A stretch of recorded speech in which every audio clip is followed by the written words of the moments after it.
আসসালামু আলাইকুম দর্শক, আজকে আসলাম এখানে মানে অনেক আইটেমের বাগান। এখানে আপনার করলা ক্ষেত, তারপর হইল গা দুন্দল, হ্যাঁ, তারপর হইল গা আপনার কুমড়ো। মানে এখানে আসলাম, মানে অনেক ভালো লাগলো। মানে এমন একজন মানে কৃষি উদ্যোক্তা, মানে যে কোনো কাজে আপনি মানে ছোট না মনে করি আমরা, কেননা যে কোনো ছোট থেকে আমরা কিন্তু আমাদের বড় হওয়া লাগে।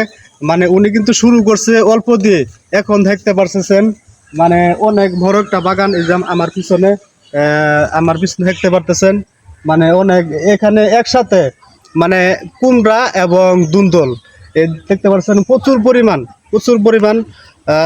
উনি আগে মানে ছোট থেকেই শুরু করছেন, এখন দেখতে পাচ্ছেন অনেক বড় একটা বাগানে পরিণত হয়েছে। এই বিষয় নিয়ে বিস্তারিত আমরা উনার মুখ থেকে শুনবো, মানে উনি কিভাবে এখানে শুরু করছেন এবং এখানে কীরকম খরচ এবং মানে কতটুকু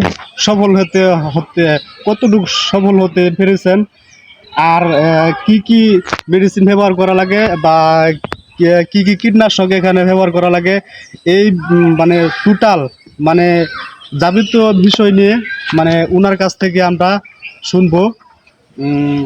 আশা করি আপনারা সাথে থাকবেন এবং ভিডিও দেখবেন, অন্যকে মানে শেয়ার করে সবাইকে দেখার সুযোগ করে দিবেন, সবাই যাতে মানে অনেকে আছে মানে শিক্ষিত হয়ে আমরা ঘরে বসে থাকি, মানে শিক্ষিত হয়ে আমরা ঘরের না বসে থেকে যে কোনো একটা মানে কাজ থেকে আমরা শুরু করি ছোটো থেকে, মানে কৃষি দিকে ঘরে বসে থেকে আমরা কৃষি যে কোনো একটা কৃষি কাজ করি, তাহলে আমার দেশের জন্য মঙ্গল, মানে আমাদের জন্য মঙ্গল। আল্লাহ হাফেজ, সবাই ভালো থাকবেন, সুস্থ থাকবেন।